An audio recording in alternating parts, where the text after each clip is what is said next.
Why didn't you mention that before? And if you're a pro, you don't need to attend a class. You just wanted to show off in front of everyone, didn't you? At Karen's words, I felt the pent-up emotions I had been holding onto for so long were about to spill out. I think I was frustrated with her for always picking on me. With a smile, I was like, well, I didn't intend to flaunt that I'm a professional, and even though I'm a violinist, I don't have the knowledge to teach, so I just sought guidance in the classroom. My name is Michelle. I live with my husband Robert and our only daughter Katie. Since Katie's birth, I've been a stay-at-home mom. I used to work, and it was quite a unique job. Robert was like, since it's our first time raising a kid, why don't you take it easy for a while? So, I decided to take a break from work. Robert has always cherished me and has been committed to our relationship. After Katie was born, he's been proactive in helping with child-rearing. Whenever I felt overwhelmed, he'd get the household chores to help me out. I deeply love Robert, and having Katie has made our life even happier. Mom, I want to learn the violin. One day, Katie excitedly said this when she got home from her preschool. Apparently, a few of her friends had started attending music classes, and she seemed to be inspired by them. The preschool Katie attends is pretty well known in San Francisco, and they offer various activities. As a result, there are numerous extracurricular classes in our area, and most kids there are engaged in some sort of activity. Of course, I'd been thinking about enrolling Katie in a class but didn't want to push her into something she wasn't interested in. But when she expressed her desire, after some discussion, we decided to enroll her in a music school near our home and her preschool. When we discussed it, Robert was like, that's great, violin, huh? It's perfect for Katie. With a smile. He probably imagined Katie playing the violin on stage. When I told Katie the good news, both she and Robert were ecstatic. Thus, Katie began her journey at the music school. However, there was an issue lurking at the school. The school offered courses not only for violin but also for piano, guitar, and other instruments, catering to children's ages and levels. They mainly target kids from preschools to early elementary age, and older kids attend their affiliated schools. Of course, given its proximity to the preschool, many of Katie's friends, classmates, and other kids from the same preschool attended. Many of Katie's preschool mates attended this music school. I've often met familiar mothers there, which gave me a sense of comfort as Katie and I started attending. Since the school is relatively big, there are numerous teachers. Consequently, parents often mingle outside the classrooms while waiting. The mothers and I regularly saw each other during the scheduled class times. So we naturally got to know each other and formed a group of about 10 mothers. Among them was someone who could be called the alpha mom. It was Karen. Karen is the mother of a boy named Harry who takes piano lessons. Harry and Katie are in the same class, so I knew Karen by face. To be honest, I wasn't too fond of her. She was quite ostentatious, always showing off her flashy clothes and luxury brands while other moms dressed more casually. She was often like, "You gotta look good, right?" with a smug smile. Though many of us were put off by her attitude, we didn't want our kids to be affected by any tensions between the parents, so we maintained a superficial relationship. However, a particular incident made me the target of Karen's ire. It began during a casual conversation with the other mothers. One of the mothers was like, "It's amazing how quickly kids pick up new skills. I tried playing after a long time, and I was shocked at how rusty I was." There's a fair number of moms who used to play musical instruments and think it's beneficial, so they have their kids attend the music school. Given that many of the mothers used to play musical instruments, this was a common sentiment. Hearing this, boastfully Karen was like, "You guys can't play? I've been playing since my childhood and can still play just fine." Most of us gave her an awkward smile, but a few moms praised her, feeding her ego. Seeing her revel in the attention was almost laughable. Egged on by the praises, Karen continued to speak. "It's kind of sad, isn't it, when kids are practicing and parents can't teach them?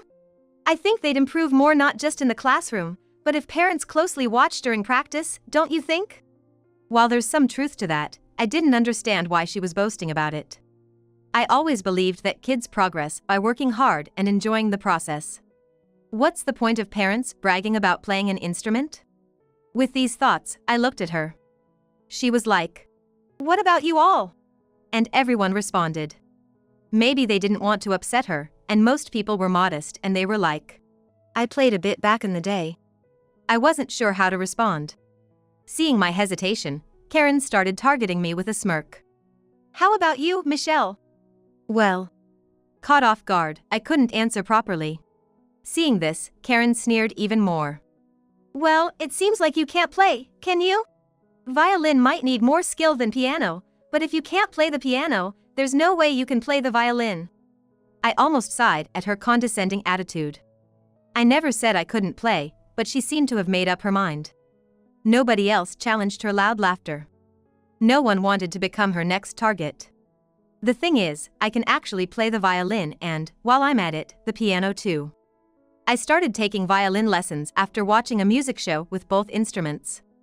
That's how I fell in love with music and even attended a music college. But I never felt the need to tell everyone that I'm a graduate who can play both. Well, Karen, I haven't practiced as intensely as you, so I'm not that skilled. That's obvious. Comparing me to someone who hasn't practiced wouldn't make sense. I was even about to give her a respectful look because of her selfish interpretation, but she kept going on. Also, I asked my husband to buy a special piano just for practice at home since I think it's necessary for the lessons. What about you all? The other moms shared their situations. Instruments are expensive, and there's no guarantee that the lessons will continue. Perhaps that's why there's so much consultation and discussion before making a purchase. The moms would state reasons, and some of them were like, "We live in an apartment." Some moms were like, "Well, we have a guitar, I guess." What about you, Michelle? Violins are pricey, so I assume you couldn't get a special one? Feeling a bit provoked, I replied honestly. Actually, I have one. Oh? But it's probably a cheap one, right? I just smiled at her excessive comment. However, she shocked me by asking, "Hey, can you show us your violin? The ones at the studio are probably expensive, right? I want to know the difference between the sounds of a cheap one and a high-end one." I was speechless. When I hesitated, Karen, with a sly smile, continued. Actually, we'll just come over to your place. You live in that big house, right? I've been curious about it. I was almost like, ugh, at her insinuating comment. The other moms were like, I've been curious too. I tried to stop it, but since the majority there agreed, I couldn't decline. Things escalated quickly, and soon Karen suggested we have a mini concert at my place. They were like, if you have a spacious house and instruments, it should be fine to play during the day, right? With everyone agreeing, it was hard to decline. In the end, we decided to hold a casual music gathering at my place. Everyone was excited, bringing snacks and even planning to have their kids join in. At first, I wasn't thrilled about it, but I saw it as a chance for the kids to enjoy music. When I told the whole story to Robert, he laughed and was like, Moms have it tough, huh? But show them what you've got, Michelle. She's gonna regret underestimating you. Surprisingly, the one I might fear the most could be the husband. The funniest part was Katie, and she was like, Mom's the best. Which made me blush. And on the day they were expected, I greeted the mothers and children who gathered in front of my house. Welcome everyone. I may not offer much in the way of hospitality. We weren't expecting anything fancy.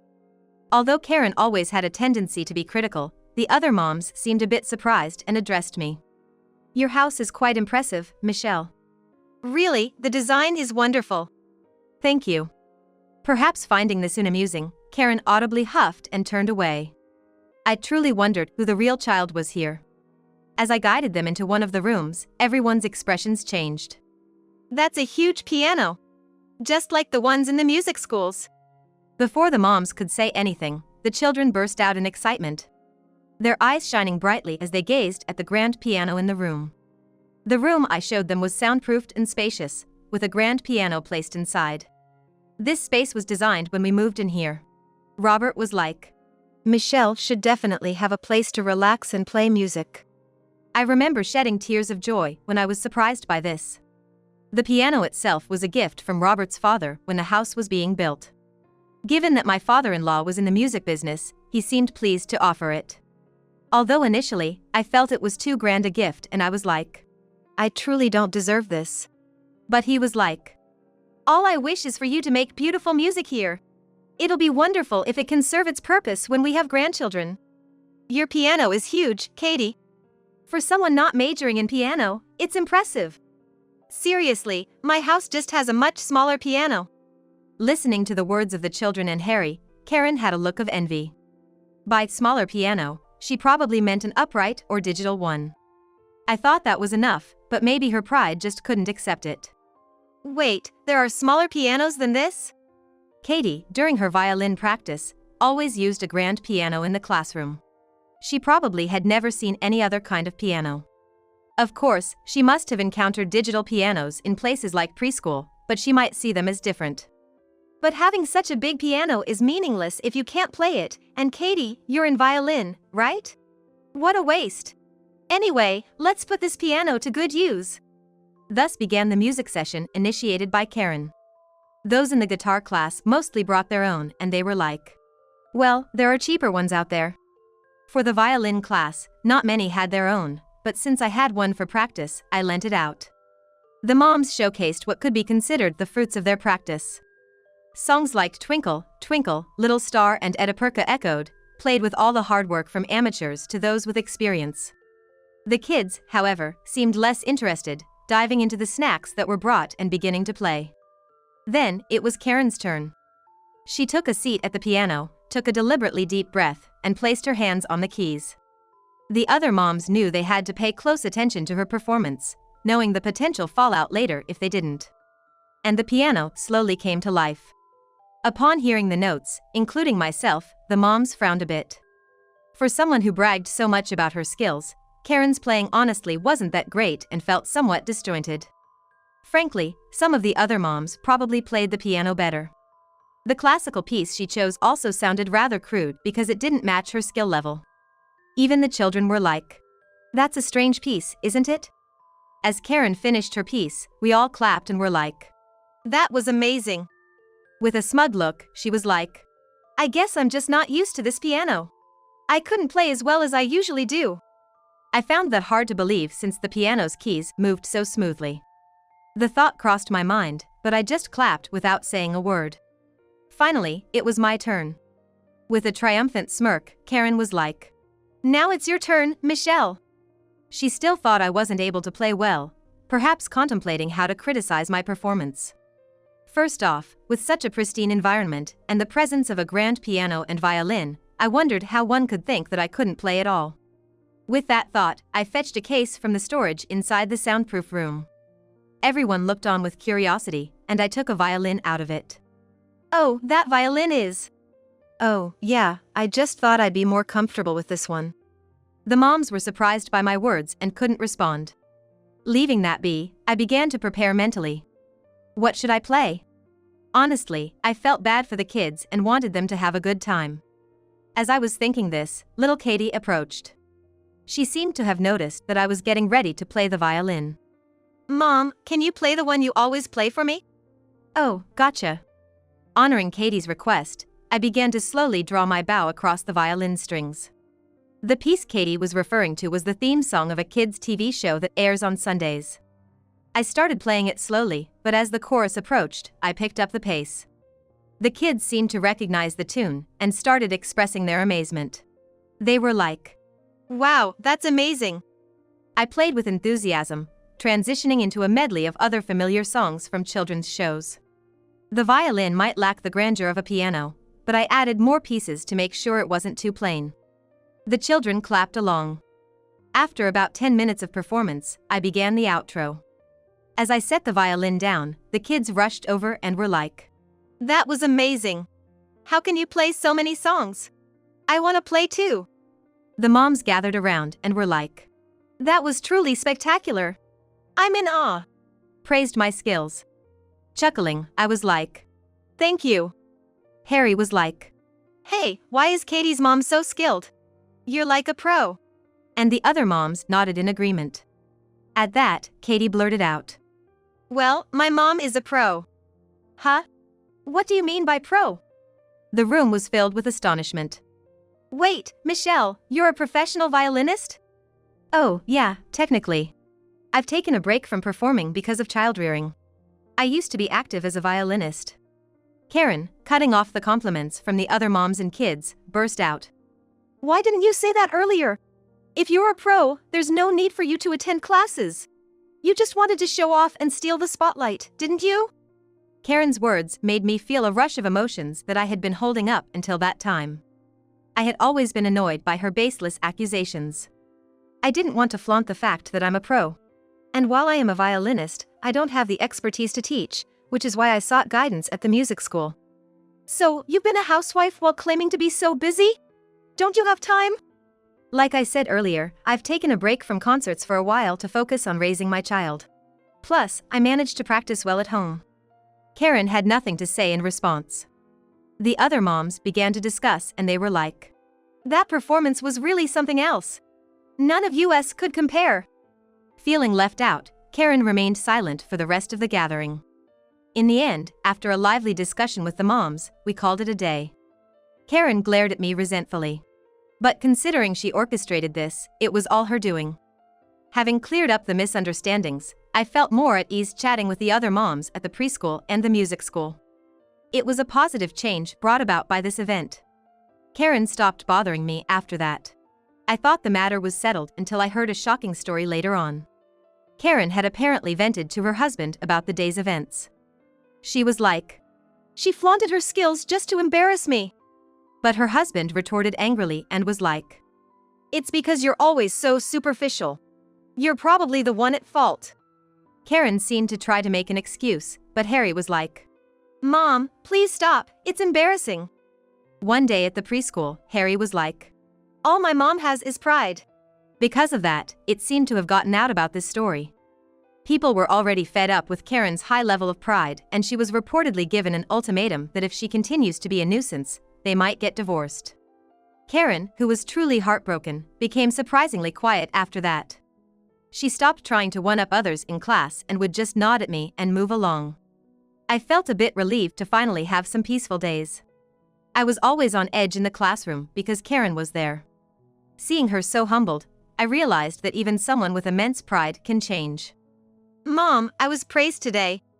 "That's great, you're getting better and better." "Yeah, I want to practice more and become a pro like you." "If anyone can do it, it's you, Katie." Now, with Robert, we're cheering for Katie's dreams. Whether it's in the classroom or at the preschool, life has become much more relaxed, and we're living happily. Now that things have settled down a bit, I've started planning concerts again after a long time. While enjoying these fulfilling days, I'm gonna keep doing my best as a mom.